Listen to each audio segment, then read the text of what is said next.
Hey, everybody, and welcome to our Athletic Hockey Show Trade Deadline live edition of the podcast. Ian Mendes, Hailey Salvian with you. And yeah, we're live for this just past 2 o'clock Eastern time on this Trade Deadline Monday. We might be a little bit sleep deprived because the couple of teams that we cover happen to make some deals late last night. And Hailey, before we get to that, and I think we had a little bit of fun with the fact that Calgary and Ottawa made some deals.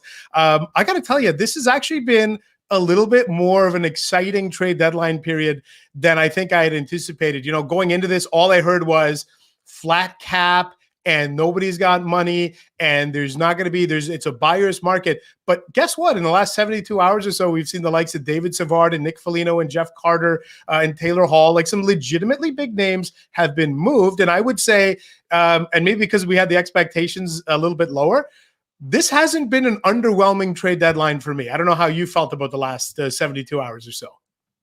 Well, I think the key term that you said is trade deadline period. I think if you were to look at this from a trade deadline day perspective, for people who are maybe doing 5-hour long broadcasts about the entire day, then maybe today specifically has been a little bit slow. We've seen a couple of deals, few more minor ones. But obviously, when you look at the whole body of what's happened at this trade deadline period, then yes, there has been a lot more movement.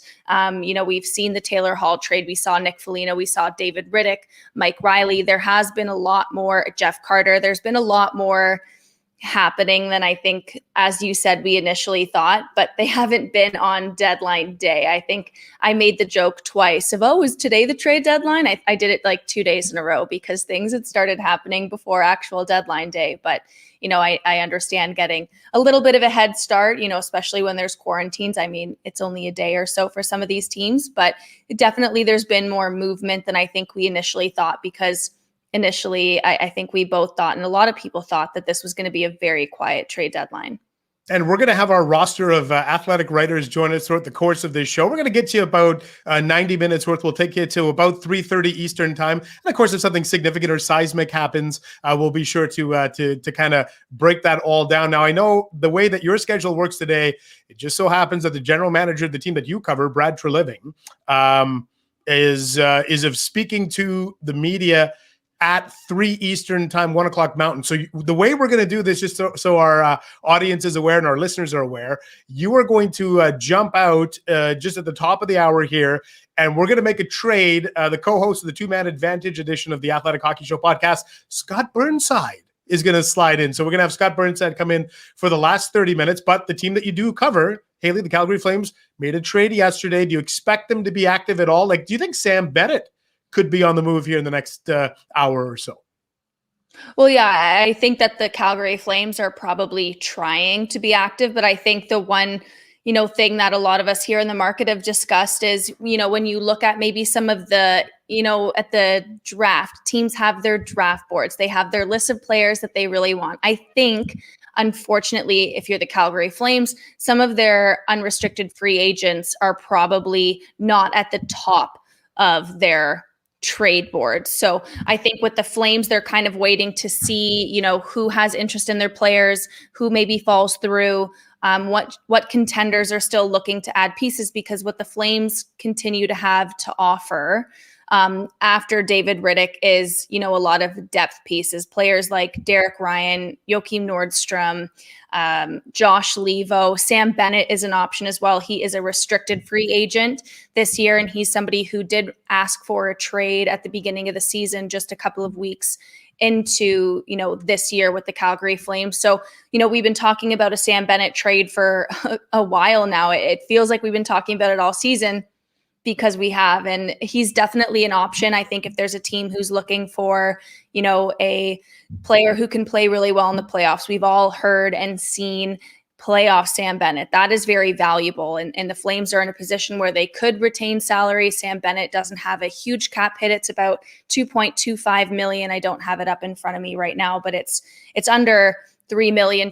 So it's a fair salary. If you retain, then it's not going to be too much for a team acquiring Sam Bennett. And he's a guy who can be very versatile in your bottom six. He can play all three positions. He's done so with Daryl Sutter. He's played left wing, right wing, center. He's been on the third line. He's been on the fourth line. He had a really, really slow start to the season. He had 3 goals and 6 points in his first 32 games, but he now has, 6 points in his last 6 games. And, he's been put on the power play, put on the PK. He's been given more opportunity and he's been given more confidence from his coach. And we're starting to see that through his play. So Sam Bennett's been a player that's been identified as somebody who, maybe given a change of scenery, he could start being playoff Sam Bennett in the regular season and help a team in the postseason. So he's definitely an option for contenders looking to add something to their, bottom 6 or middle 6. Well, the Toronto Maple Leafs added to their bottom 6, middle 6 by picking up Nick Foligno over the weekend, giving up a first-round pick. Jonas Siegel, who covers the Maple Leafs, is going to be our first guest coming up here in about 10 minutes from now. A little later this hour, we're going to go to Boston, and we're going to go to San Jose, and we're going to go to a couple of other hot spots around the National Hockey League using, as I mentioned, our roster of reporters with The Athletic. And it's a great opportunity for us to talk about where teams are at. Do we think anybody has improved themselves? And I'm really interested here, Hailey, to hear from general managers when they speak to the media in the next hour or 2 hours. How much of an impact do you think the Seattle expansion draft has had on people's decision-making? Because I think that's the unseen hand in all of this. Well, it's huge. And I did a one-on-one with general manager Brad Treliving here in Calgary a couple of weeks ago. And I asked him, with all of the considerations going into this trade deadline, with the flat cap, with the quarantine, how difficult is it to make moves this year? And he even said, Seattle is a big part of that. We're not trying to make excuses. We're gonna make some moves to improve our team, get some assets. But there's a lot of things that you have to take into consideration this year, and Seattle is front of mind. And Brad Treliving has said, there's been many, many conversations, with Seattle, with everything, because you don't want to go and make a trade for a player that you cannot protect and then you just lose him to Seattle, because then you're giving up an asset for a guy that you're going to lose for nothing. Or do you go and trade for a player and then you have to protect said player and then you lose somebody else that you didn't want to? We all did those who says no stories here at The Athletic, and one of the ones that made sense in a way, in theory, for the Flames and the Minnesota Wild was, a Sean Monahan, Matt Dumba type trade, because when you look at the Minnesota Wild, they have 3 defensemen with full no move clauses, and Matt Dumba is not one of them. So there's been this belief that Dumba could be on the move because he's probably going to get taken by Seattle because they cannot protect who is a very good defenseman. But if you're the Calgary Flames, do you go and trade for Matt Dumba? And then you can't protect him, or you can't protect Chris Tanev, Mark Giordano, Rasmus Anderson, or Noah Hannafin. So there's a lot of considerations, and I think Seattle is a very big one. So I think there's probably been a lot of phone calls with the management group in Seattle saying, hey, if I go and acquire this guy, can we make some kind of side deal that you do not take him? Or, what can we work out together to make sure that I can make this deal and be fine in expansion? So I think, if we go around the league and ask this question of general managers, I think Seattle has been probably a really, really big part of what's happening at this deadline. See, now I'm just picturing Seattle general manager Ron Francis sitting in a big leather chair, maybe with a cat 2 on his phones. lap. Just he's the evil genius. And people are phoning him and it's like, hello. And he's got all the power sitting there. I think general managers certainly learned, though, Hailey, from what happened with the Vegas draft, what a difference a couple of years makes, right?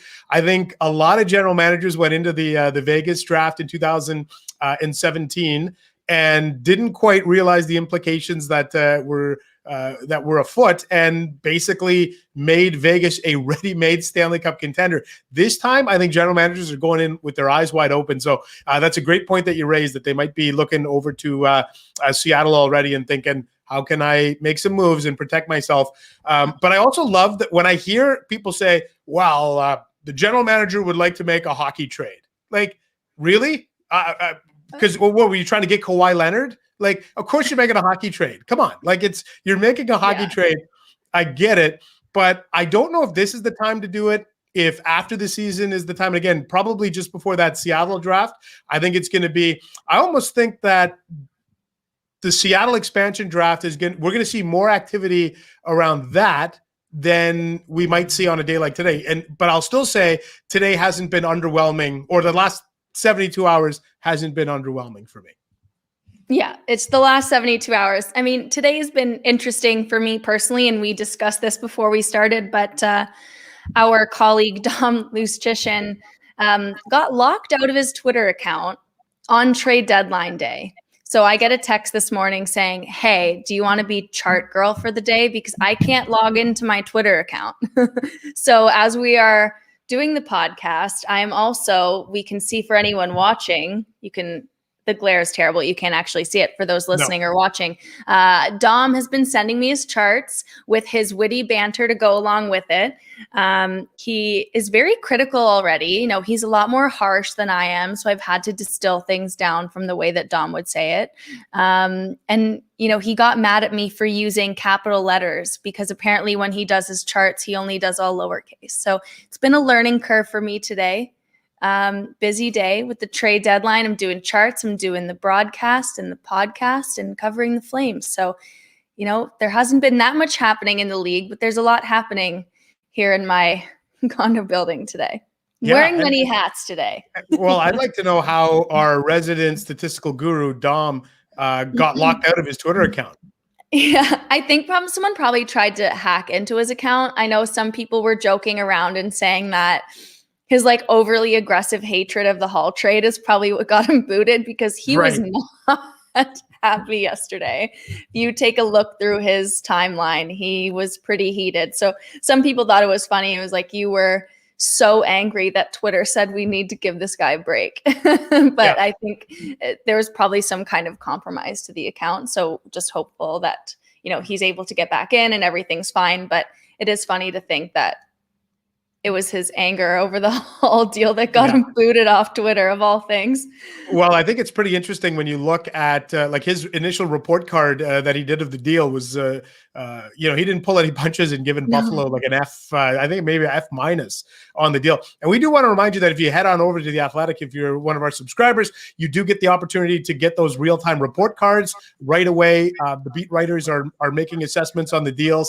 And as well, Sean McIndoe, who's Down Goes Brown, Sean Gentili, they've got a live blog going all day, kind of taking more of a humorous look, though, Hailey, at some of the deals that have gone on. So it's a really active day for all of us, but it's a fun day. It feels good, too, because I think there's been so few days on the NHL calendar that have felt, quote unquote, normal to us. Mm-hmm. Kind of being around the trade deadline feels pretty good. Where do you stand on the idea, Hailey? I've seen this thrown out by a number of people saying, you know what, the NHL should not have any games on trade deadline day. Trade deadline day, it's unfair to the players. It's unfair to everybody. You know what? Don't play games on trade deadline day. Have it a clear day on the schedule and allow players to not have to worry about the distractions of a game.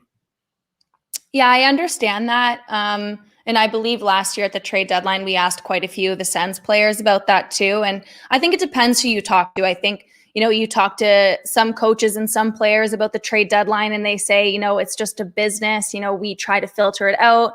Of course, there's going to be players in different situations who feel more anxiety about this day, or it's a lot more personal for players. I think everyone handles it differently. I think it's an emotional day for some players. I think that you think back to, again, with Ottawa last year, there's a lot of players who, it was a tough day seeing Jean-Gabriel Pageau leave, not just for the players, but for the equipment staff, the trainers, the coaches. I remember walking to the rink, it's just to see the way that the world has changed too. I mean, the trade deadline last year was not only months ago, but I was in Columbus, sprinting from my hotel room. I'm passing Vlad Nemesnikov on the street who just got traded, saying goodbye, saying, good luck in Colorado. Then you're trying to get into the arena. You're seeing Pageau's bags get packed up and the equipment guys moving his bag onto the bus and finding a way to get him out, get him back to the hotel. That's a tough day for everyone across the board, depending on who the player is. So I totally understand that. But I'm sure there's a lot of players and coaches who, if you would ask that question, they would say, nah, it's just a business. We're going to play. Yeah, no, it's really interesting to see. So I'll tell you what, as we talk about the deals that have gone down. I think one of the biggest ones, the Toronto Maple Leafs, kind of reaching back a little bit into their past, because Mike Foligno was a part of those great teams under Pat Burns in the early 1990s, got to conference finals with him in 1993. They're hoping maybe this can be, Foligno 2.0, get them into the Final Four. Jonas Siegel is one of our members who covers the Toronto Maple Leafs for The Athletic. I think Jonas is all set to join us here in this live edition of the Athletic Hockey Show podcast. There he is. Jonas, welcome to the show. How has the last 24 hours been for you, as the Toronto Maple Leafs have been a pretty active player here? I think what's been good for us is we've been kind of expecting a lot of the stuff that they've done. We talked about this forward that they needed basically since the early days of the season, someone that could play in their top nine, someone who could play on their top line, play on their second line, kill penalties, play on the power play. And Nick Foligno kind of checks a lot of those boxes. I think it's a really interesting kind of play for them in that he fits in the mold of what they did in the offseason. Someone with experience, someone with some grit, someone who can, maybe raise his temperature in the playoffs. The question is it enough? And obviously they're kind of boxed in a little bit by Frederik Andersen and his kind of uncertain status for the rest of the season. But I think Nick Foligno's an upgrade on what they have. It's just, is he the right upgrade is going to be the question.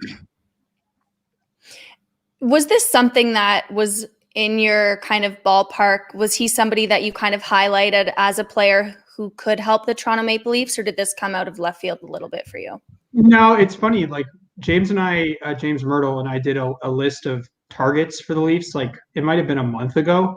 And when we did it, we looked at Foligno and we kind of came to the conclusion, Columbus is in it. If they're going to be right around this mix, like they've been in past years, they're probably not going to trade their captain. And then obviously their season has changed. And he kind of became more of someone you could envision them going after. He just fits a lot of the stuff that they've been talking about. They went into the offseason, guys, after last year, after that playoff series with Columbus, and said, we have to kind of change our element a little bit. We kind of need to become more competitive. We need to be tougher to play against. And obviously guys like Zach Bogosian, Joe Thornton, Wayne Simmons, and now Nick Foligno, they really fit that.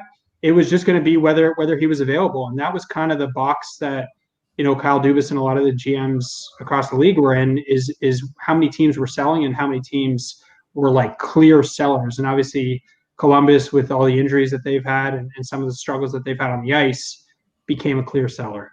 Jonas, one of the things I think I sent you and James Myrtle a note yesterday. One of the memories I have of Nick Foligno is him telling me years ago when he was about 4 years old, he has some of his earliest memories are going into Pat Burns' office at the old Maple Leaf Gardens. And Pat used to always have candy for him. And, he would come and hang out because his dad, Mike, played for the Maple Leafs and Pat Burns. How much is that storyline and angle being played up in Toronto? And how cool is it that Nick Foligno looks like he's going to wear his dad's old number 71? Oh, it's going to be a huge story. You know how these things go. This is great. They're going to be able to go on the broadcast and take videos of his dad, and then they're going to be able to put the side by side with Nick. And it helps. You guys know this, working in media, he's a fantastic quote and a fantastic talker. If this guy doesn't go into media after he's done, it's a shame for media. But it's going to be a big story, and I think he's the right kind of personality for it.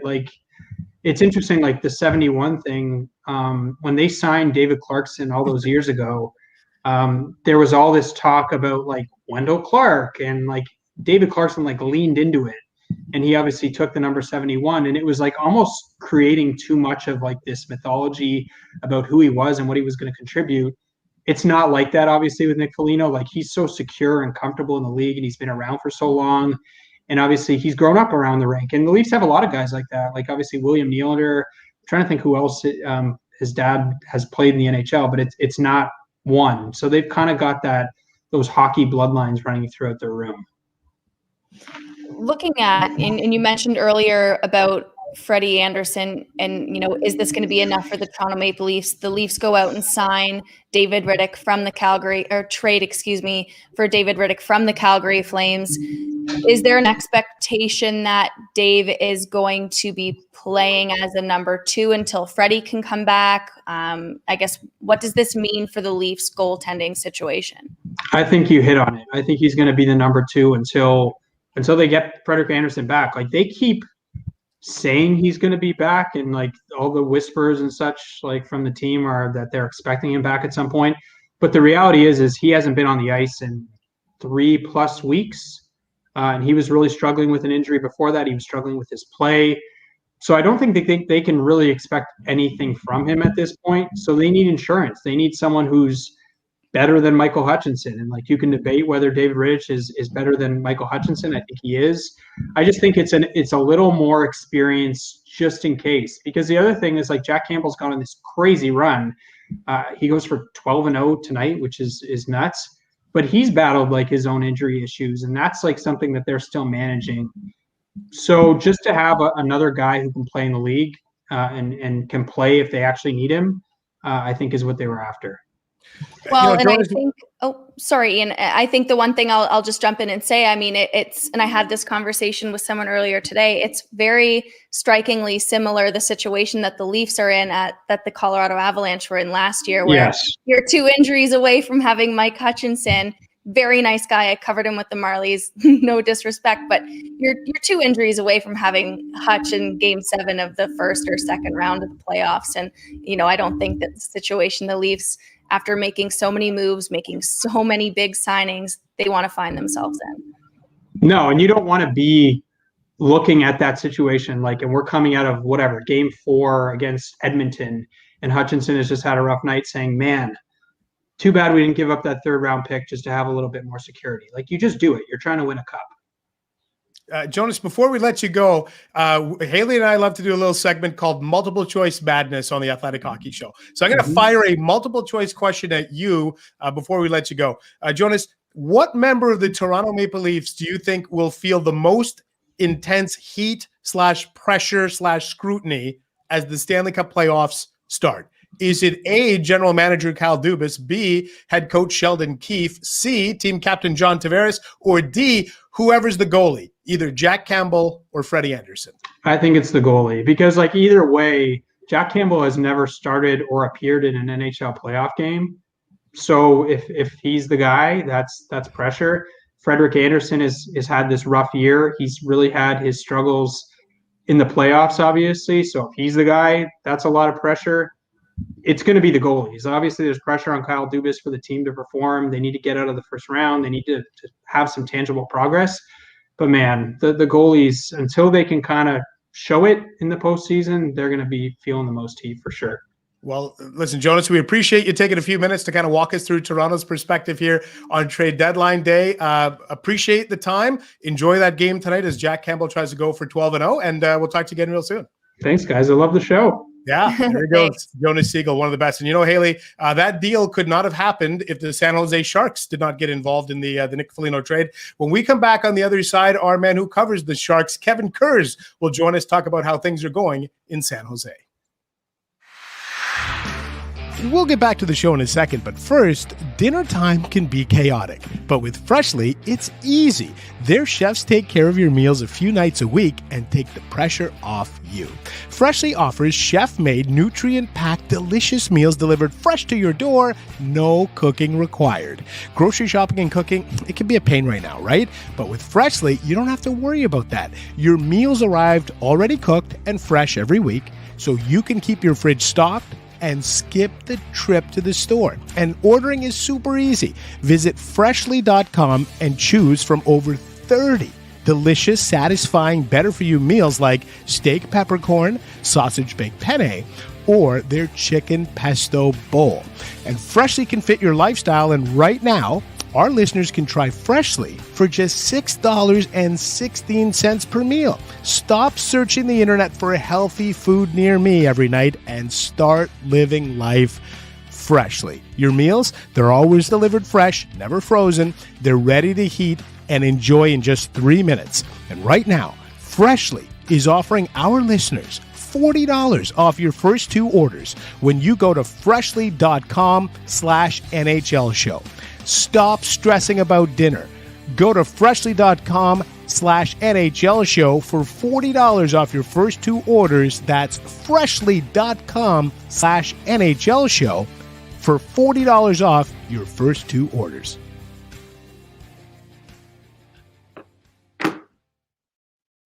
All right, Hailey, as we close in on 3 o'clock Eastern time, about 35 minutes to go until the deadline, I guess technically we have to say good morning to our next guest because it hasn't quite hit 12 noon Pacific time. Kevin Kurz does a fantastic job covering the San Jose Sharks. And, Kevin, I wish we were just bringing you on to talk about your mascot story from a couple weeks ago.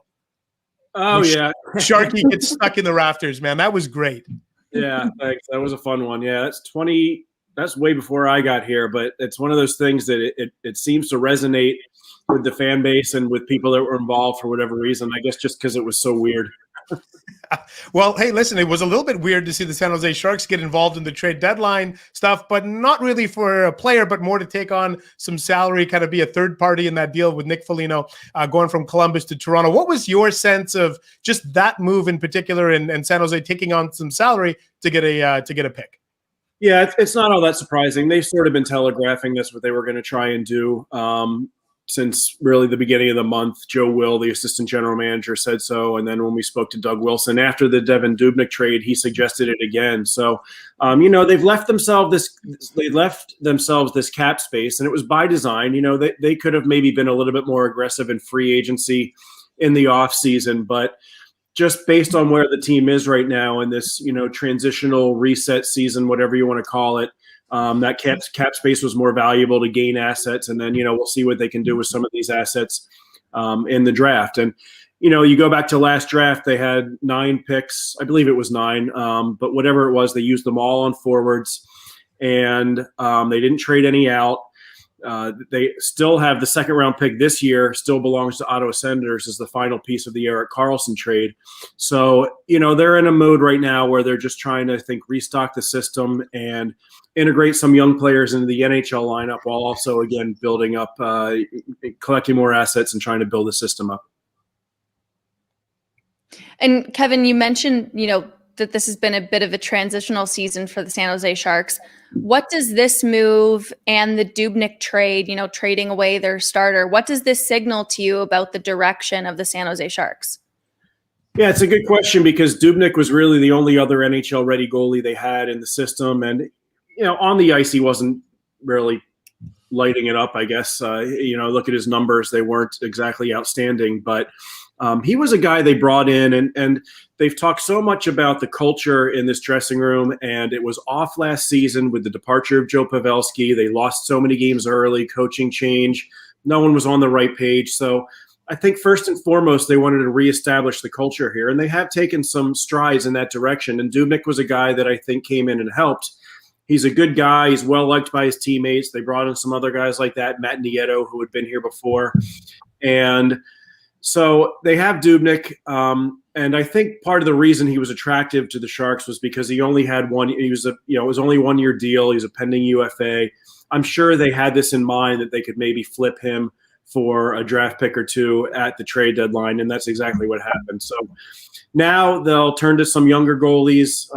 Josef Koronar is one. Alexei Melnichuk is another. Not everyday names that people know, but 2 young goalies in the system. And we're told they're both going to get a shot here down the stretch. So clearly making the playoffs is not at the top of the list for this team this season. No one's going to say that, but let's be honest. They're going to let these young goalies get in and play, and we'll see what they got. Kevin, so much of San Jose's issues seem to be rooted in having some long-term contracts. They're almost handcuffed, right? They got a whole bunch of guys on long-term deals. It's really going to be really difficult to get rid of any of that payroll here at the deadline. Hailey and I were talking about this earlier, that the expansion draft coming up is kind of the unseen hand here. Do you think that there's almost a hope in San Jose that they will end up with the expansion draft? Would they potentially expose one of these big ticket guys, hope that Seattle bites, and that's a potential route that they could go for getting rid of a contract rather than trying to do something on deadline day?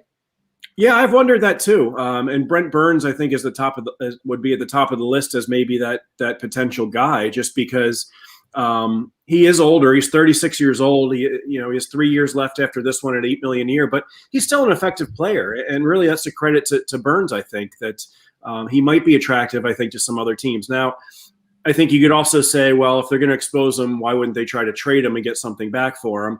He has a 3-team limited no trade clause. I tried getting it out of him the other day if he wants to retire a Shark, and I did not have any luck trying to get that out of him. So no luck there, but I think that's possible because you look at all these expensive contracts and you look at the current core. My opinion is they need to make some sort of changes to this core just because they are getting older. I mean, even Logan Couture is in his 30s now. Erik Karlsson's 30. And while those guys could still be good, I do think at some point you have to shake it up a little bit. So we'll see. Evander Kane's another guy that's having an effective season. Could he be someone that maybe would be attractive to a Seattle? Because, again, Evander Kane is in the prime of his career. Are the Sharks going to compete, be a Stanley Cup contender while he's still in the prime of his career? I would argue probably not. I think they're still a couple of years away from that conversation again. So I do think that's fair to wonder, yeah. And Kevin, we're not too far away from the deadline right now. Is there anything else that we could potentially see the Sharks do before the deadline passes? Yeah, I don't know. It was suggested to me earlier this morning that the Sharks might try to add some depth at a low cost. That hasn't happened yet. I know Curtis Gabriel is a guy that they've gotten some calls on, but, what are you going to get back for him? Not much. So might there be another minor move or two, maybe, but in terms of a major sort of shakeup, like most everyone else, I don't see that happening here. Yeah, and as we wrap up with you, Kevin, just wondering, what's the sentiment of the fan base in San Jose? You kind of alluded to this. San Jose's 3 points out of a playoff spot, got a couple games in hand on Arizona. Like, it's not out of the realm of possibility they make the playoffs. Are the fans in San Jose desperately hoping for a playoff berth? Are they thinking, it's time for a rebuild here, we'd rather miss the playoffs? What's the mindset of the typical San Jose Sharks fan right now? Yeah, it really is, I think, kind of 50-50 right now.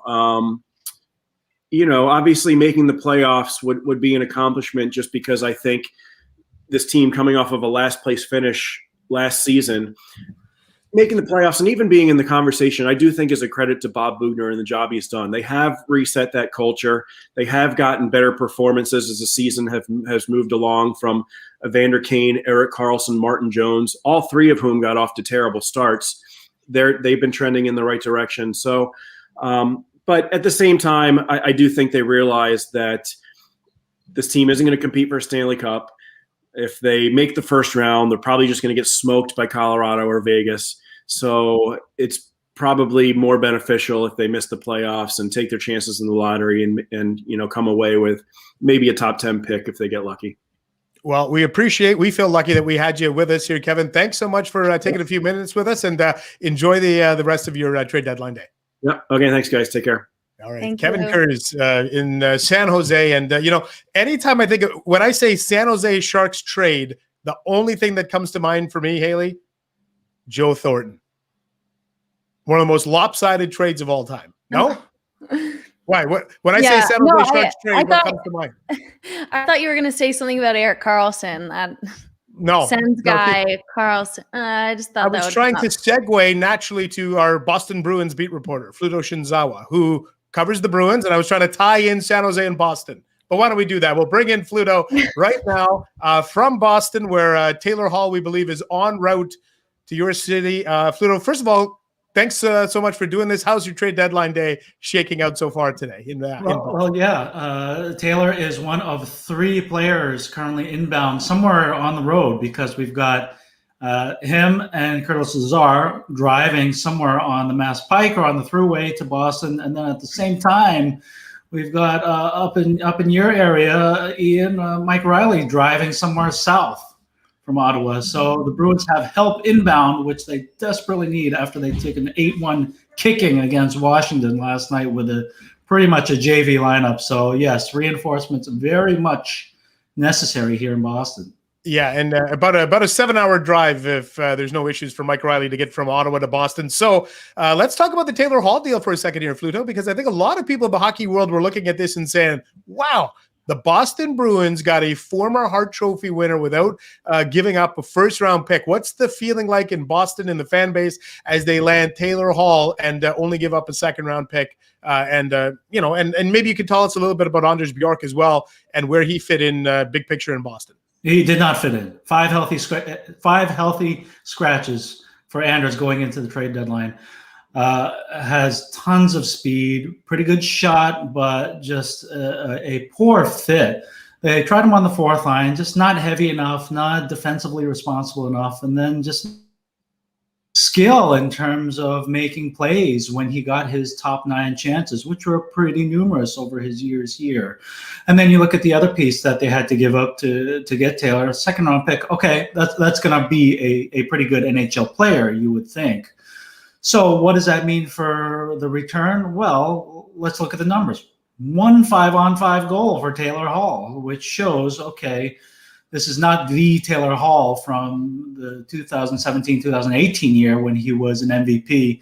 The first overall pick in 2010, which the Bruins fans are very familiar with, having had the second pick after Taylor and Tyler Seguin. So, okay, ultimately, they have to answer the question, who is Taylor Hall? And I don't think he's the Taylor Hall that a lot of people know, but just given the price that they had to pay, which is not much, it's worth it to take a kick at the can for these last 16, 17 games, and considering the needs here in Boston, which are they can't score. So they need that, plus Mike Riley to get guys like Taylor and like Jake DeBrusk and Patrice Bergeron on the puck. Well, then you start giving them a chance to get into the conversation with the Washington, with the Islanders, with Pittsburgh, because right now it's just too much JV American League in this lineup to really contend with those top guys. And I mean, like you said, it's worth taking a kick at the can, especially if what you're giving up, as again you mentioned, is someone who just didn't work in Boston. So, there's still the question of who is Taylor Hall, or what version of Taylor Hall are the Boston Bruins getting? But, they're giving up someone who was scratched 5 times and didn't necessarily have a natural fit in the Bruins lineup. I know that Taylor Hall is still en route to Boston, and it's probably way too early to ask you this question, but where do you see him fitting lineup-wise with the Boston Bruins? Second line left wing, most likely, Hailey.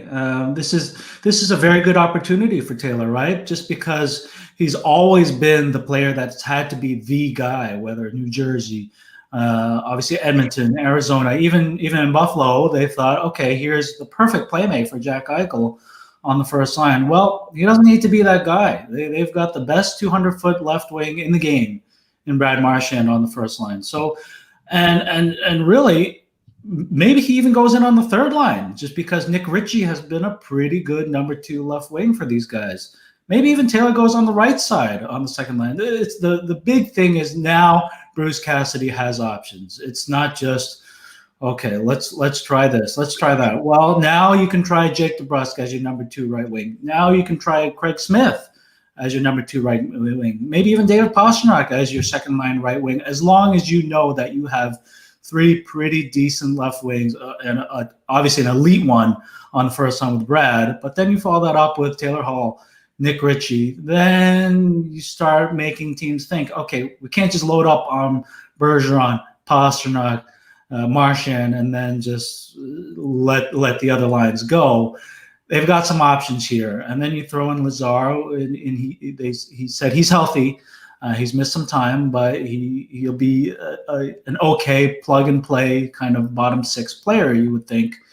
And then they just need guys to get healthy. Let's look at the blue line last night. No Charlie McAvoy, no Matt Grizzly, no Brandon Carlo, no Kevin Miller. You can't. And then you have a kid goalie, Dan Vladar, just taking the L in terms of 8 goals against Washington of all teams, and not even Ovechkin scoring. So, to get some adult, grown-up players in here, very much needed for the Bruins. Well, speaking on that theme of injuries, let's talk a little bit about the goaltending situation. Tuukka Rask has been out for a while, Fluto. Is there any way that the Bruins might need to, in the next 20 minutes or so, address some goaltending help? Do the Boston Bruins need some insurance in the blue paint for the stretch drive? That would be a nice luxury, I think, Ian. But yeah, because let's face it, Tuukka's been out for pretty much a month with what we think is a back injury. So, a 34-year-old goalie with a bad back, well, that's iffy. Now, he's been skating. There is a chance that he could play tomorrow against Buffalo. If not, maybe sometime later this week. Jaro Halak is on the COVID list. You would think that he gets back at some point. They've been very pleased with the kid goalie Jeremy Swayman, who's come in and played 3 very good games. But we've all seen Carter Hart, Matt Murray. It's very risky to be asking these young guys to come in, especially in this kind of situation, and play. So I don't think they want to mess around with that at all. In terms of they have the Tuukka and Jaro are out of contract after this year, so maybe Tuukka comes back next year on a short-term deal. Maybe the Bruins go after a stopgap goalie, but Jeremy Swayman is very much their goalie of the future, so they don't want to mess around with him. So yes, maybe they do go out for some depth if the price is right, which is minimal in terms of a pick, a low-round pick or a prospect, or just for some kind of insurance. You can never have enough, just given the importance of the position. What we've seen Tuukka go through in terms of injury, and we all remember what happened last year in Toronto, and they put Halak in a very tough spot. So I don't know. We'll see. I wouldn't be surprised, but I think defense, a depth defenseman would be a little bit higher on their list in terms of priorities. I guess my final question for you, Fluto, and you did touch on this a little bit, but do these moves suggest to you that this is a Boston Bruins team who wants to continue to keep their window of contention open? This is a team that does not want to just sit on the outside looking in? No question, Hailey. This is because the window is closing every day. Patrice Bergeron, 35. David Krejci, 34 and unrestricted after this year. Same thing with Tuukka. Brad Marchand, 32.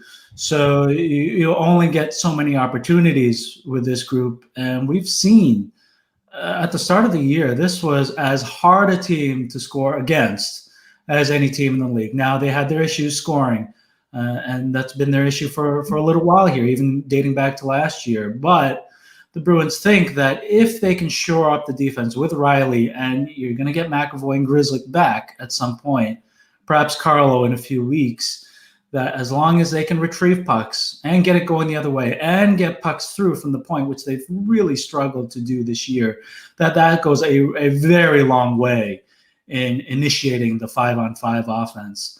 And if, say, for example, Riley goes back for puck and gets it in transition up to Taylor Hall with speed, then that makes it so much easier for these guys to score. And then you get back to the goalie. Once Tuukka's right and he's healthy, and he's shown he can carry it in the playoffs. So yes, this is very much a team that with these pieces in place, they can contend. But this year it's just been so goofy with injuries and illness and compressed schedule that the Bruins are dealing with, that it's going to be a dogfight to the end just to get in.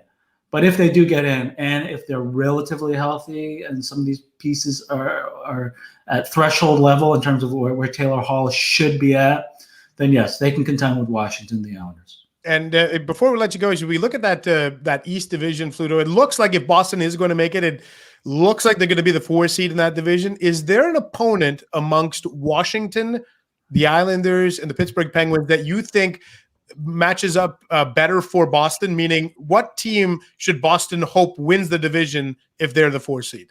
Well, just from what we've seen this year in terms of matchups, Ian, they do not match up well against the Islanders for whatever reason. Maybe it's I think it's the forecheck, the way that the Islanders and this was really when the Bruins were struggling on the back end, they would just send it and get it below the goal line for the Bruins, and they really, really struggled there. And the goaltending, Varlamov has been great. The defense is so hard to play against. So Islanders, tough matchup. Washington has been kind of, they've been able to hang regardless of the 8-1 thrashing. But I think Pittsburgh is probably the best matchup for the Bruins, just because there's just a little bit more squishiness, if you will, in terms of Pittsburgh's lineup. And who knows what kind of conditioning and health that Malkin is going to be in. So I think they can hang with Pittsburgh. Not as physical as the Islanders, not as physical as the Caps. perhaps more speed for Pittsburgh than those two teams. But I think just overall, it's a better matchup. Not that I would think that the Bruins are going to walk over the Penguins, but when you're picking against those three opponents, I think they would prefer to play Pittsburgh versus the other two. All right. Well, Fluto, appreciate your time and your insight. Enjoy we got about 15 minutes to go to the deadline. We'll look forward to your coverage in The Athletic. Thanks for doing this, and we'll talk to you again real soon. Pleasure, guys. Have a good day. All right, you Thank as well. you. And I think all hockey fans want to see Zdeno Chara up against the Boston Bruins in the playoffs. Washington, Boston, make it happen. Hey, speaking of making things happen, Hailey, looks like, and we talked about this earlier in the show, that Sam Bennett might be on the move, and multiple reports are now coming out suggesting that it's a done deal. So what do we know about Sam Bennett, and where could he be headed, Hailey? Yeah, well, it looks like from, I said reporter Chris Johnston. He has a name. He is not his Twitter handle. Call him From reporter Chris. That's what I call him. No, Chris Johnston and Ryan Leslie as well. He's the local reporter here for Sportsnet. I think Ryan actually got the edge on him by a minute or so. So we'll give Ryan Leslie his due too. Ryan Leslie, Chris Johnston, and Elliot Friedman have all tweeted that it sounds like Sam Bennett.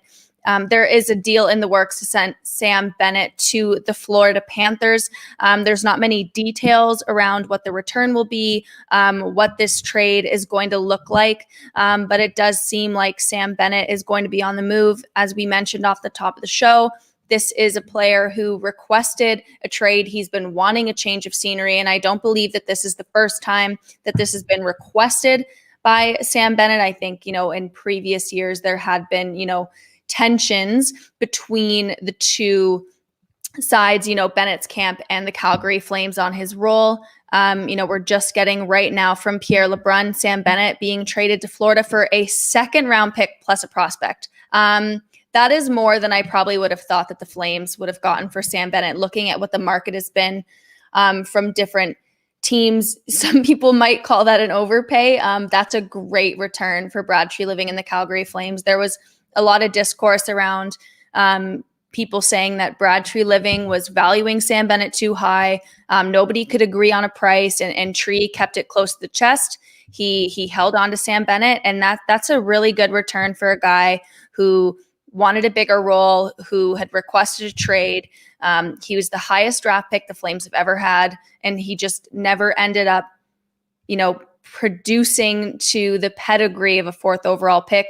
He's getting his fresh start. Potentially that could be something that kickstarts the playoff Sam Bennett to happen in the regular season. Florida is a very good team. They're right in it.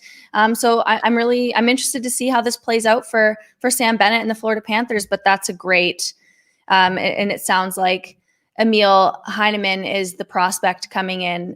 So I think that's a great return for the Calgary Flames. Yeah, and so we're starting to see some of these close to 3 p.m. Eastern time deals start to trickle through. The Montreal Canadiens have acquired left-hand shooting defenseman Eric Gustafsson from the Philadelphia Flyers, according to multiple reports as well. So Eric Gustafsson, defenseman, left shot D, goes from Philly to Montreal as the Flyers obviously are starting to move some pieces. Hey, Hailey, why don't we stay in that state of Pennsylvania and bring in Josh Yohe, covers the Pittsburgh Penguins, does a fantastic job doing it.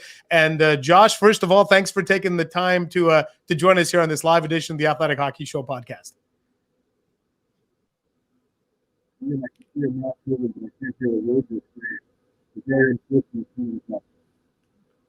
I think now, I don't know, Hailey, do we have an audio issue with Josh, or is that just me? I don't know. No, I think so. Are you underwater? Are you safe? Yeah. Okay. We'll try that. Listen, we're going to iron that out. Iron that out. Yeah. I guess, Ian, we can, you know what? I will drive the bus for a second here. Do you expect in the next 12 minutes, the Ottawa Senators to do anything else? I know Ryan Dzingel was somebody who could be on the move. I mean, he seems to only score with the Ottawa Senators. But is there much interest in a guy like Ryan Dzingel or any of their other prospects? Yeah, it's, to be honest with you, it was Elliot Friedman whose tweet I saw first, and he said Eric Gustafsson has been traded. My initial thought was, I wonder if that's a typo from Elliot. Did he mean Goodbranson? That's what I thought, but it's not. Goodbranson's a guy, and Pierre LeBrun has kind of hinted at this too. Eric Goodbranson's the type of guy, and I know he's a polarizing person in the analytics community and whatever, but when you get to playoff time, like that's the type of guy that would be able to get away with a few cross checks and different, different things. And so anyway, that would be one player I would look at. Ryan Dzingel, absolutely. There's been some low level chatter around Chris Tierney, but nothing, I don't think there's going to be anything more significant. Let's try it one more time. Back to Pittsburgh we go. Let's see if we've got him good to go. Better connection this time. Josh Yohe, do we have you?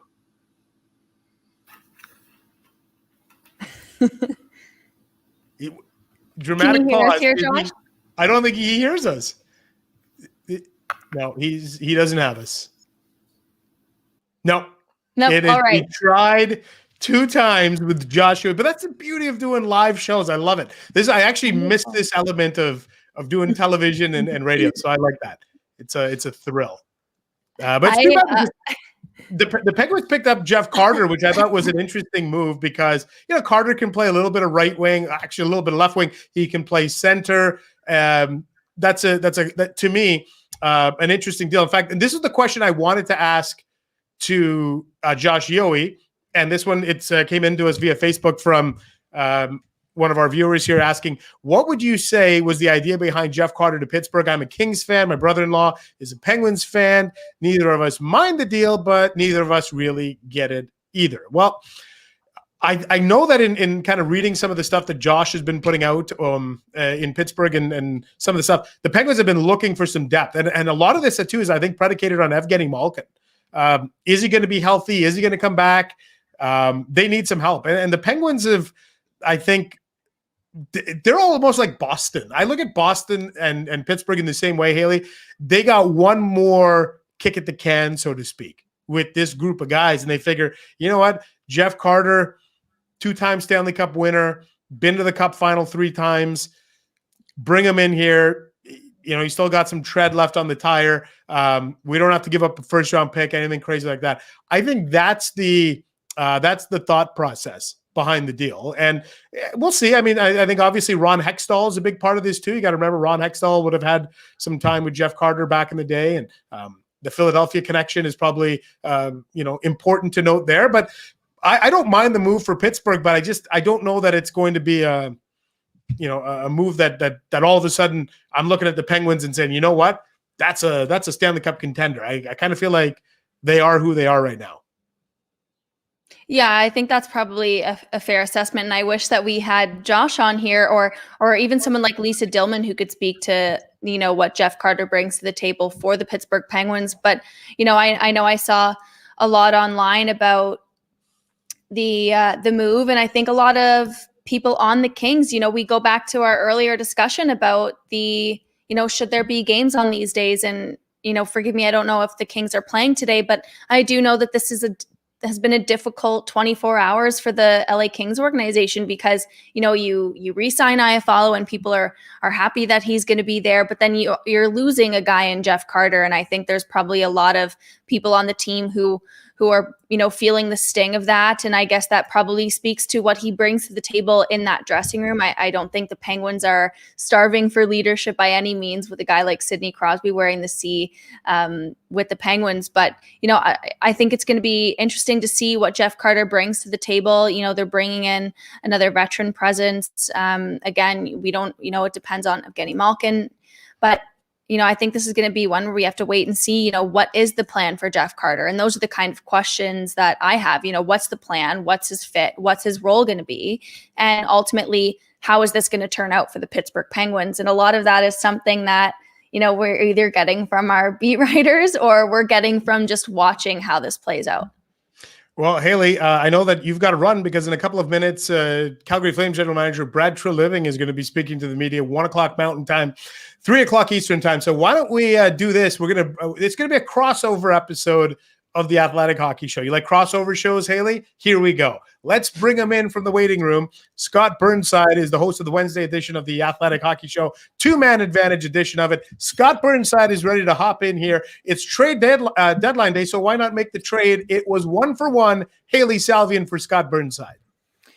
I I think Hailey got ripped off. There's got to be more to that deal than if it's just one for one. So I'm trying to get my camera here. There we go. Yeah, we got your ear there for a second. There we go. Okay. We can hear you though, which is great. No, I think it's good. It's good value. I think Ian is getting a very strong partner for the last 30 minutes. And I get to go talk about the Sam Bennett deal and talk to General Manager Brad Treliving. So you guys can debate about who wins, but Ian, it's been fun. Scott, have fun. I'm going to go add my other hat on. I'm going to do some graphs and some charts because I'm the new Dom today. Exactly. I'm the chart girl and the Flames writer. So thanks a lot, Ian, and have a lot of fun with the rest of the show, guys. All right. Looking forward to your coverage of that Sam Bennett trade. Always great to work with you. There goes Hailey Salvian.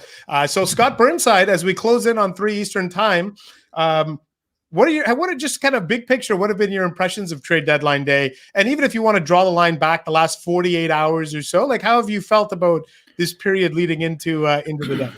Yeah, and thanks for having me aboard. And just want you to know, I'm going to give 100% now that I'm here. I know I've lost something on my lateral movement, and I don't back check like I used to, but I am going to give 100%. But no, I thought your conversation was interesting about Jeff Carter, and not to speak for Josh Yohe, but I was talking to an NHL executive this afternoon. We were talking about Jeff Carter, and there's no question in my mind that Jeff Carter's connection to Ron Hextall, the new GM in Pittsburgh, had a lot to do with this deal, because it was Lisa Doman and I had talked earlier at the beginning of the trade period, who might go, right? I mean, what were the Kings going to do? Dustin Brown had been playing so well. Was there a place for Jonathan Quick, even though he did another 2 years, I think, left on his deal? Alex Iafallo, who signed an extension with the Kings today. But Jeff Carter's name never really came up. And in talking to Lisa, my sense was that he'd made it clear to the Kings didn't want to go anywhere. He's been in LA a long time. And so my guess is that the strong connection with Ron Hextall, having played with Sidney Crosby internationally, that there had to have been something there that made sense for that deal to go through. And I talked to this NHL executive. He said, I love this ad because I know he's a natural center, but he has played quite a bit on the wing. That's sort of been his thing the last couple of years. And this executive said, very few guys shoot the puck still like Jeff Carter. And again, I think in terms of depth, and Rob Rossi and I were chatting earlier today, he sort of likened this to the 2009 deadline ad of Bill Guerin, a guy. Now the Penguin locker room's in a much different place than they were in 2009. But I think the idea that Jeff Carter is just going to come in, 2-time Cup winner, as you mentioned, I think that's a nice ad for a Penguin team that is right in the hunt, right? I mean, I know you mentioned Boston. Boston's in a different space, in terms of the standings. And this Penguin team has surprised a lot of people, I think, and they are really good. I'm still, I don't know about the goaltending. Is it a 4-round deep goaltending duo there? I don't know that, but that Penguin team is better than people think, and they got a lot of interesting moving parts, and I like the Jeff Carter ad there. And you know what? I think it's since March the 5th or 6th, Scott, Sidney Crosby's tied for the league lead in points, and it's one of the most remarkable stories.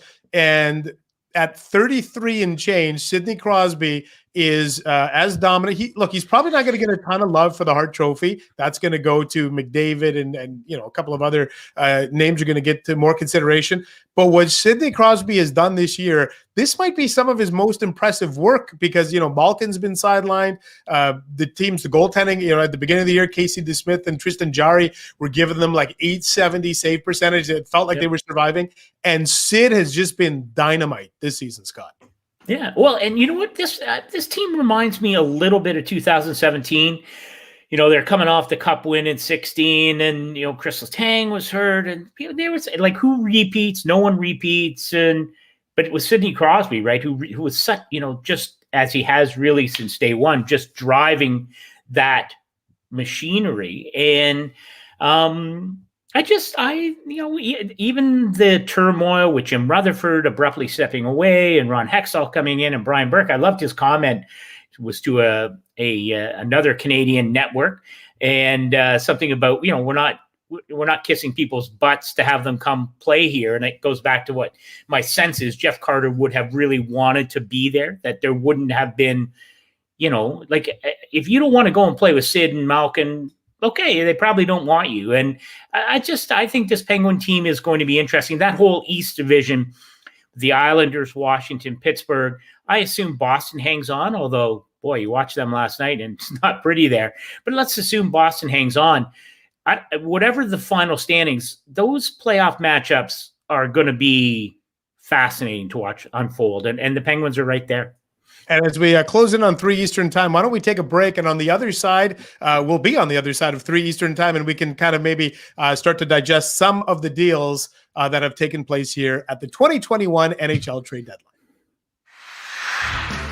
We'll get back to the show in a second, but first, small businesses have always shown an incredible ability to adapt, innovate, and survive, even more so this past year. Now, another way you can adapt and grow is by finding the right people to help grow your business. LinkedIn Jobs helps you do that for free. Get started by posting your job for free to reach LinkedIn's network of 740 million professionals. Fill out targeted screening questions to get your role in front of the most qualified candidates with the experience, skills, and motivation you need.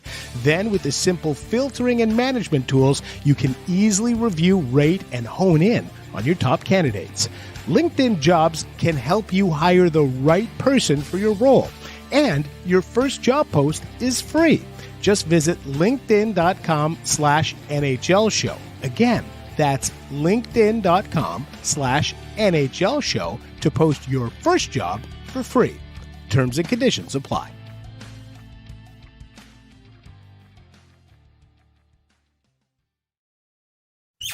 And as we head back on the other side, as I said, of 3 Eastern time, technically the horn is sounded, but Scott Burnside, you've been around this game long enough to know sometimes well past 3 Eastern time, we find out about some deals. But have you been at least,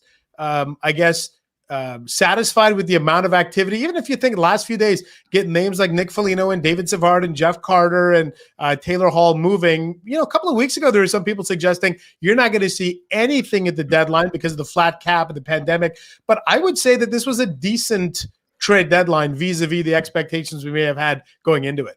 Yeah, no, I think you're right on, Ian. And I was a little bit surprised that so many GMs decided to do middle of the night trades last night. It was a little bit disconcerting. There should be a moratorium, right? At 10 o'clock Eastern or whatever, got to put the phones away till the next morning. In fact, I think I recall Aaron Portzline getting a text from Jarmo Kekalainen. I can't remember whether it was last year at the trade deadline. And Jarmo was like, I've opened a bottle of red.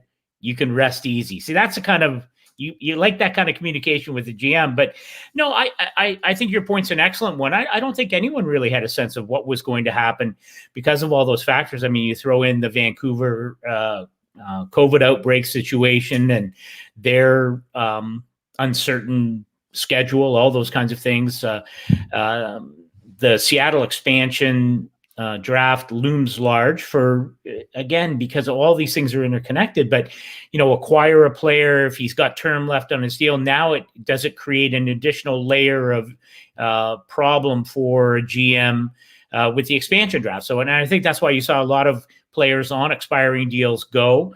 And in the past, a year ago or last, 2 years ago, GMs might have been more prone to seek out players with term, pay a little bit more for those players. This year, I think it was the opposite because of the expansion draft and the flat cap. So, no, I think there's been lots of interest, and I think the major players, right, the big,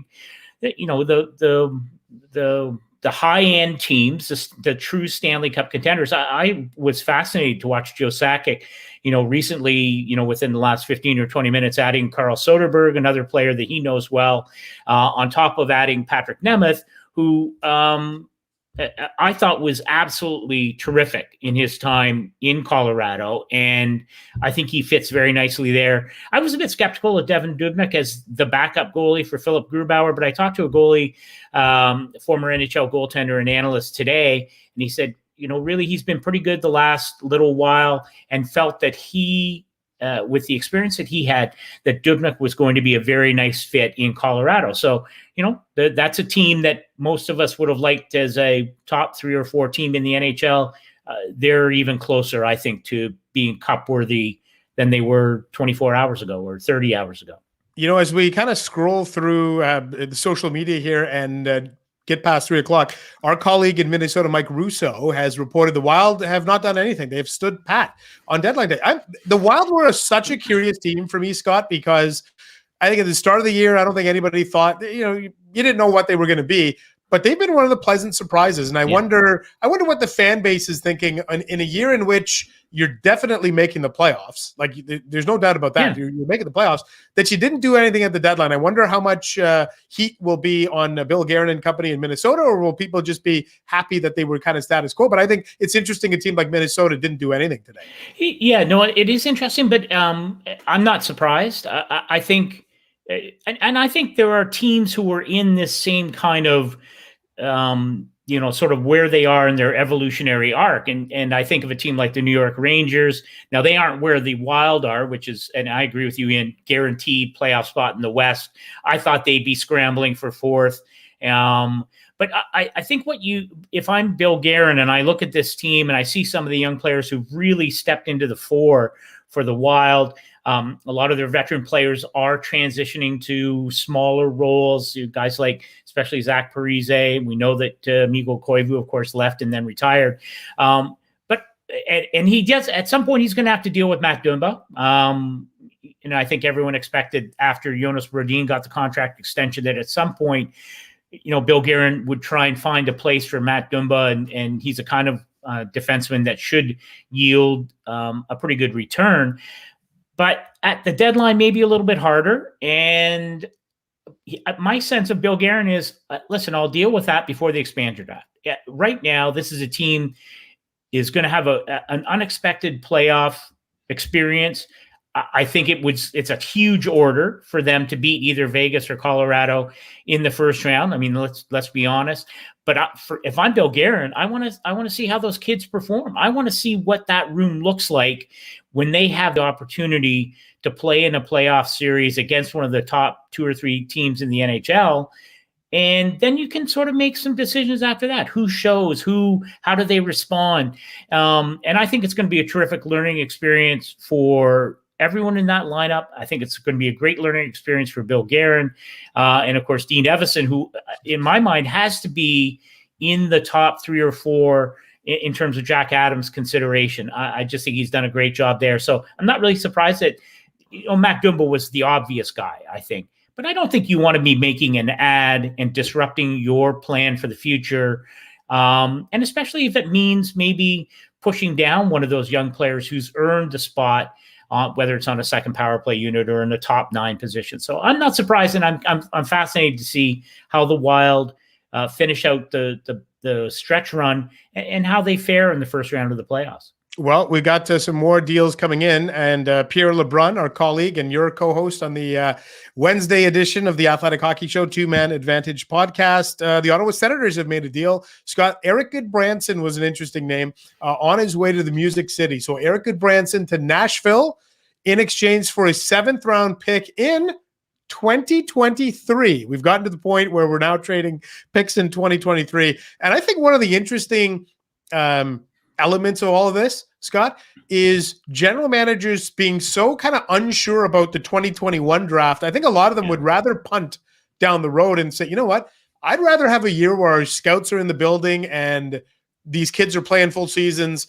Give me a draft pick in 2022 or 2023 rather than 2021, right? Yeah, no question. And I think there's a level of certainty, or the expectation of more certainty when you look down that road. I heard you and Hailey talking a little bit about Eric Goodbranson, and to me, he's an interesting guy. I mean, obviously, a physically imposing player, and he's bounced around. I thought, for me, I thought the brief period of time he spent in Pittsburgh.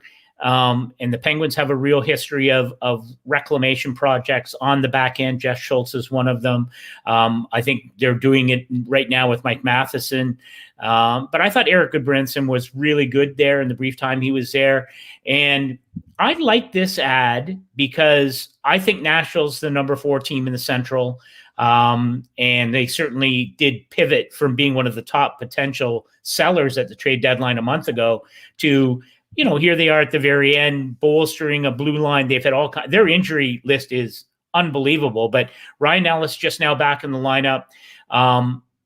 I like this idea because there's going to be some physicality. Let's assume, they're going to play either Carolina or Tampa in the first round. That would be my guess, with all due respect to Florida. And to me, if you're Nashville, the way to affect an upset over those two very talented teams is to play a heavy game against them. And I think Goodbranson's a nice fit there. And I think John Hines is going to like that. Yeah, you know what? I'm sensing a theme here of defensemen getting traded after 3 p.m. These are starting to trickle in. Ben Hutton is now on the move, and Ben Hutton also, like Eric Goodbranson, played in Vancouver, played in Anaheim, just like Goodbranson, and he's on the move. Ben Hutton, according to our man Pierre Lebrun, going to Toronto for what Pierre Lebrun is saying is a mid-round draft pick. So the Toronto Maple Leafs only have 3 picks in the upcoming draft. Anyway, I think they were saying, you know what, we're going all in if you're Kyle Dubas. But there's another move. I don't mind the Toronto Maple Leafs kind of going all in. This is the year to do it, right, Scott? Like you know the history of this team. You know they haven't won a playoff round in 17 years. You know that this is their best chance to get to the Final Four. If you're Kyle Dubas, you're not thinking about the draft in June or July or in next year. You're thinking about the next 12 weeks. And Ben Hutton and David Riddick and then Nick Foligno, these are all moves to try and bolster a team that's been pretty good lately and put them over the hump. Yeah, no, I've got no problem with the all-in mentality. And, the problem is if you're going to be all in, you just got to be prepared to take a kick in the shins if like let's say they play Montreal, and I think that's a likely first-round scenario. I love the Habs' depth. I like what Marc Bergevin has done during this trade deadline period. I know the team's not playing very well right now. I think come playoff time, though, that depth is going to be fascinating to see how it matches up against a Leaf team that is much deeper now than they were, at the start of the weekend. And I like a lot of what Kyle Dubas has done. Sheldon Keefe has lots of options now, and especially if Alex Galchenyuk continues to play, as well as he's shown in a very sort of brief opportunity playing with the big club. I've got no problem with it. I mean, the issue is if you're one and done, you've spent a lot. You send a lot of assets out and have nothing to show for it. And, that's what you hope a guy like Nick Foligno. That's why you hope that Wayne Simmons and Joe Thornton and Jason Spezza, that when that bump in the road hits in that first round, because let's say it happened, you're down 2-1 in a series or down 3-2, that those are the guys that get you back in control of a series. And if it doesn't happen, then you have to suffer the consequences of public opinion or whatever happens. But I like that. And there have been a couple, Lou Lamoriello, same thing with the New York Islanders, pushing the chips in. Again, Julian Brisebois in Tampa, second year in a row, making bold moves and saying, I'm paying a lot, but I believe that these pieces are critical to, well, in this case now, potentially winning a second straight Stanley Cup. I think it's interesting. The Dallas Stars are an interesting team too. Went to the Stanley Cup final last year, Scott. Our colleague Sean Shapiro has just tweeted out that Jim Nill is going to speak to the media around just before 3:30 Eastern time. And it's his indication that by doing that, Dallas Stars probably haven't done anything of significance. What a weird spot for the Stars, right? I mean, they've got games in hand on Nashville. Theoretically, they're in the playoff race, but they're kind of there, but they're not.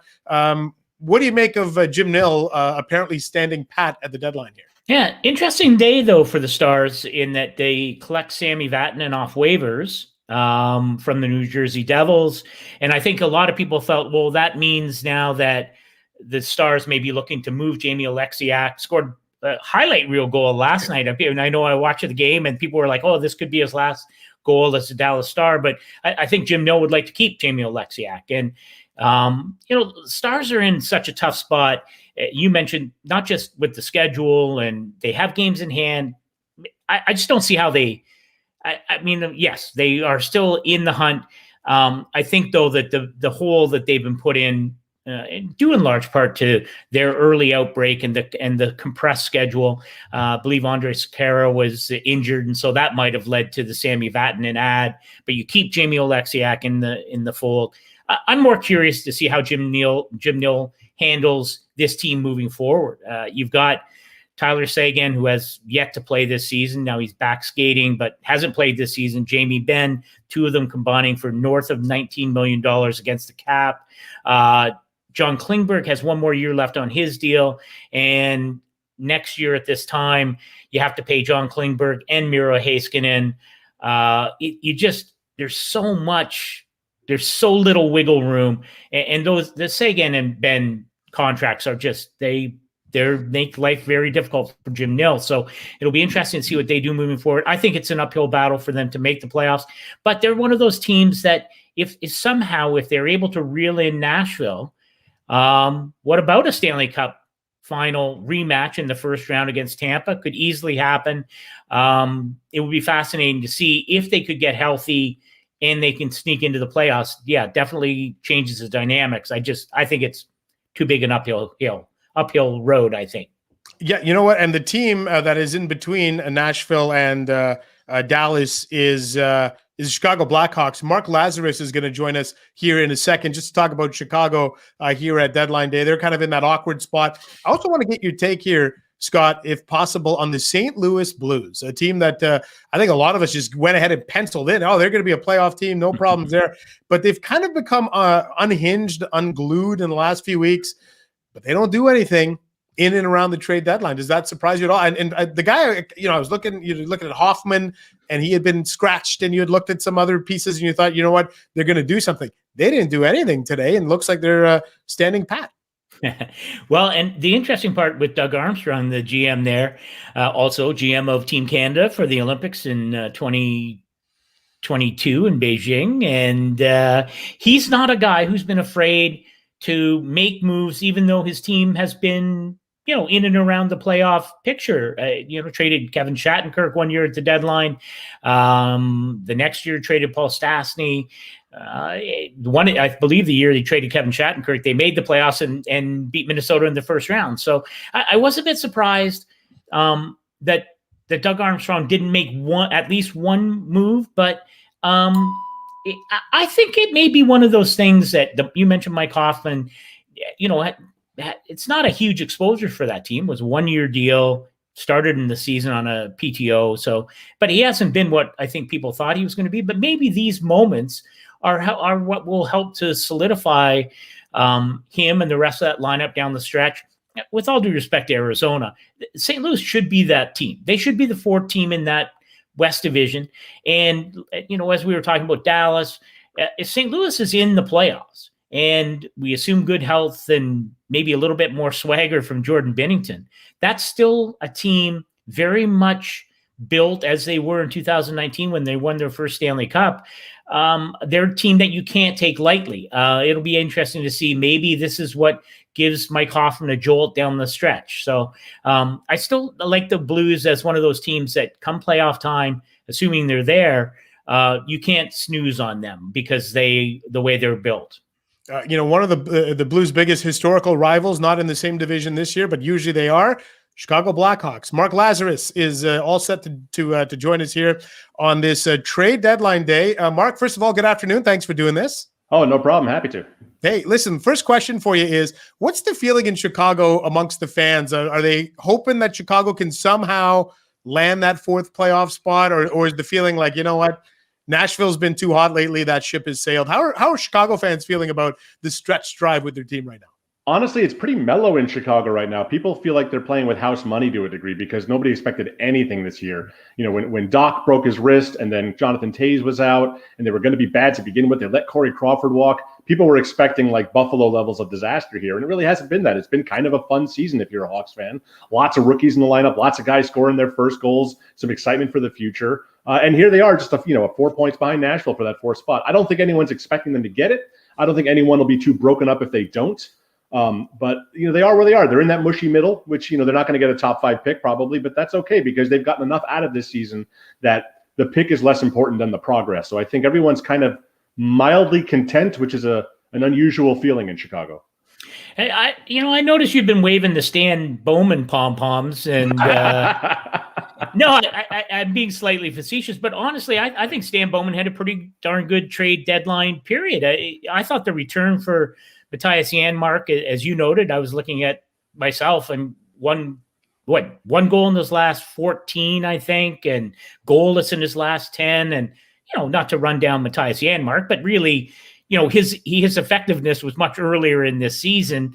But nice return from Vegas in that deal. I thought the Carl Soderberg deal worked out pretty well. I like him going back to Colorado, but I think the Stan Bowman has done a nice job of sort of tinkering and really sort of capitalizing, as you point out, on a maybe unexpected season from this young team.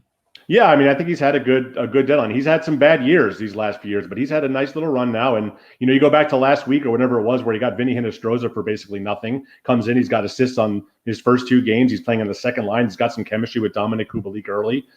He picked up Brett Connolly because they can eat that contract. If Connolly is the player he was in Florida and doesn't produce, well, it's not that big a deal. They got more out of that deal with Henrik Borgstrom and Riley Stillman, but they think that Connolly can be a player. They need depth scoring. They just traded Janmark. They just traded Soderberg. They took on a guy with a little bit of term. It's manageable term because they have so much cap space, which is such a commodity now. So they've made the most of what they got. And to get a second and a third for Matthias Janmark, who, like you said, has fallen off the map. And even when he was scoring, I like the player a lot. The analytics say he's one of the worst players in the league. Like statistically disastrous. Yeah, it's really bad analytics. It was fun. Like every game, me and Scott Powers were like, well, here's the eye test. Looks great. Let's look at the numbers. Oh my God, it was awful. So I don't know what to make exactly of Matthias Janmark, but I like him as a player. But you're going to hear this a lot over the next coming days. He got this pretty much the same as Taylor Hall. Yeah. So how could you be upset with that if you're the Blackhawks, if Matthias Janmark got you what Taylor Hall got Buffalo?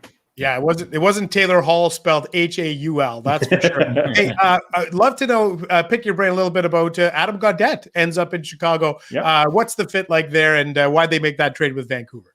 Well, I mean, they didn't really give up much for him. Matthew Highmore is a nice player. He's a good guy in the room. He works his butt off, but he's never really been all that productive, and he's been a scratch for most of this year. So why not flip him to another place? See, Gaudette's got a higher ceiling. I mean, he's a Hobie Baker winner. He had a pretty productive year last year. I know his analytics aren't great either, but the change of scenery. Stan Bowman's a big believer in the change of scenery. It's when, look at Alex Nylander and look at Dylan Strome before him. He likes picking up these guys that have a good pedigree but haven't exactly succeeded elsewhere. Henrik Borgstrom, another case of that. So it's taking a flyer on a guy. I mean, if you could play that third or fourth line role for the Blackhawks, that's fine. They got a lot of guys that can play that role. So if he doesn't work out, he's an RFA after the season, and you can do what you want with him. It's a pretty low risk, middle reward move, I would call it. There's nothing wrong with it. And Highmore had very little future in the organization. So why not take a chance? Well, Mark, hey, listen, I really appreciate you dropping by. Thanks so much for doing this, and enjoy trade deadline day is essentially come and gone, but we look forward to your coverage on the Hawks and the Athletic coming up here in the next few hours. All right, thanks, guys. See you, Laz. See ya. All right, there goes Mark Lazarus covering the Chicago Blackhawks. Hey, some more trades have just come in here as we wrap up our live show, and it looks like Pierre LeBrun reporting that looks like Hayden Fleury might be on the move out of Carolina. We're kind of waiting word there, and that kind of that's an interesting point. If Hayden Fleury gets moved, as we look around the league, how much of a factor do you think, Scott, is the upcoming expansion draft where teams are kind of thinking, you know what, I'm not going to be able to protect this guy. I may as well try and get something for him. And particularly there's teams like Colorado, Carolina, St. Louis, who people looked at, and Minnesota too, I think to some extent, said, you know what, they're going to have some defensemen that are available. Now might be the time to make a deal. Yeah, and I think you hit the nail on the head there, Ian, with Hayden Fleury, who, the Hurricanes, when they're healthy, are, in my mind, as deep as any team along the blue line. Just they were my preseason Stanley Cup pick. I have no reason to make a change there. But I think they were already reconciled. They're going to lose a good player to Seattle at the expansion draft. But you're right. If you have a player like a Hayden Fleury, young player, pretty good upside. I don't know what the return would be, but that's a move that makes sense to me. And it's a Carolina team that they got their shopping done early with Paquette coming from Ottawa. Stanley Cup winner, a guy with lots of sand, and plays in that the third, fourth line role there. So I wasn't surprised that Don Waddell wasn't overly busy, and especially with Peter Mrazek coming back from injury, that might have changed their viewpoint on the goaltending. But I like the Canes where they're at now, and I'm frankly not surprised that at this kind of deal, because it does maybe make things a little bit easier for them come Seattle expansion draft. Yeah, and sure enough, here's the details from Pierre LeBrun. It is Hayden Fleury to Anaheim in exchange for a 6th-round draft pick and Yanni Hakanpää. So that's the deal there. Anaheim obviously moving out some pieces today, and they're clearly in like that kind of rebuild phase in Anaheim, right? Yeah. Like where they. Yeah, no question. And actually, this Hakanpää, he's a big fellow, if my memory serves correctly. And I know, having put together a shadow Finnish Olympic roster, he was sort of on the edge of my Finnish roster. I'm trying to remember who I spoke. I spoke to a Finnish executive who he humored me by that he might be on the radar for the Finnish Olympic team, but big fellow. And it's interesting. And a guy, again, I think if you're Carolina, you're probably, it's a depth guy, but it's not really necessarily a playoff depth guy, but maybe next year down the road. So good for them to make that kind of move. And you're right. Anaheim still not sure exactly what that team has and how close they might be. It's been a struggle the last few years in Anaheim, and maybe Hayden Fleury helps that team turn a corner. Yeah, it got some great young pieces. We'll read a comment from a viewer here to wrap up, but first, Jordy Ben has also been traded. So we talked about the Winnipeg Jets. One of the things on Kevin Cheveldayoff's to-do list was get a defenseman, get somebody to come in and bolster that blue line, because I think when we look back, the most significant trade of the year is what he did with Columbus in bringing Pierre-Luc Dubois there. So he did a lot of his work already. Cheveldayoff did up front. He needed to add something on the back end. He's done that, Scott. It's a 6th-round pick that goes to the Vancouver Canucks. Jordy Ben to the Winnipeg Jets. Where do you put Winnipeg, as we kind of put a wrap on this show as well? Where do you put Winnipeg in terms of the North Division, and do you think they are neck and neck with the Toronto Maple Leafs? Yeah, it's a great question. And I do like Jordy Ben as an ad there. Maybe someone a little bit younger, a little bit more mobile. If you had your druthers, if you were able to, to land someone else. But good thing about Jordy Ben, lots of experience, great guy in the room, should fit in, right? I mean, I think, listen, in a perfect world, the Jets are adding a top 4 defenseman, and that's not Jordy Ben. But you've added some defensive depth with lots of experience. I still think this team, and let's assume good health going into the playoffs. I know, they've been missing, various key parts at various times, like lots of teams, but let's assume good health, which I think is reasonable to expect. And I think that you're going to see Pierre-Luc Dubois, if you get what we have seen from him, certainly last year in the playoffs against Toronto and Tampa, that forward group in Winnipeg is a beast. Yeah. And I like them. I still think Toronto wins the North. I think Winnipeg settles into the 2nd spot. So now you look at a Winnipeg-Edmonton first-round series. I think that's a great matchup for Winnipeg, as much as any matchup against Leon Draisaitl and Connor McDavid is a good matchup. But I just think that Winnipeg's depth will put them in a great position in that kind of series. And if we see a Toronto-Winnipeg 2nd-round series in the North, I don't know. I just love the goaltending. I love Paul Maurice's coaching handle. I think that would be an epic 2nd-round series. So I like the Winnipeg Jets a lot. I'd like them from the start of the year. I know a lot of people imagine they might be 6th. I like them as a surefire top 4 team, and they are going to be a handful. And Jordy Ben's going to help that, I think.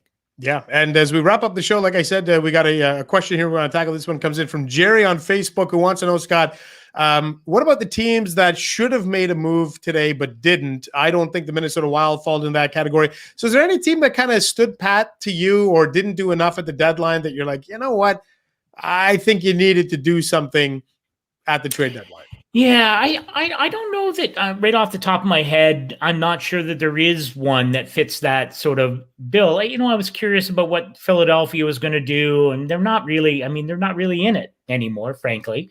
And again, I don't think the Rangers, even though the Rangers still have a shot, that team you don't want to be tinkering with that. So I wasn't expecting anything from the Rangers on that front.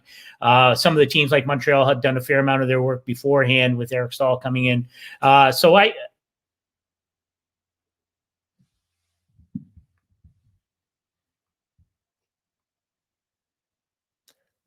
Apologies there. I don't know if did we lose Scott Burnside right at the end? Or is it just me now solo? I'm not sure. We got a frozen Scott Burnside. At least I do. Okay, tell you what. I don't want everyone to look at Scott Burnside and have that be the lasting memory of Scott Burnside is just him with his face frozen there. But appreciate Scott jumping on here. That pretty much puts a wrap on this edition of the Athletic Hockey Show, the live edition that we were able to do for you on this trade deadline. As we start to tally up the numbers here, some of these might change, but a total of 16 trades were engineered today involving 22 players, and it looks like 15 draft picks changed hands. So you know what? For all of the talk that this was going to be a quiet trade deadline day, I think this was pretty good, and especially if you draw the line back a few days and realize that the likes of David Savard and Jeff Carter and Nick Foligno and Taylor Hall changed teams.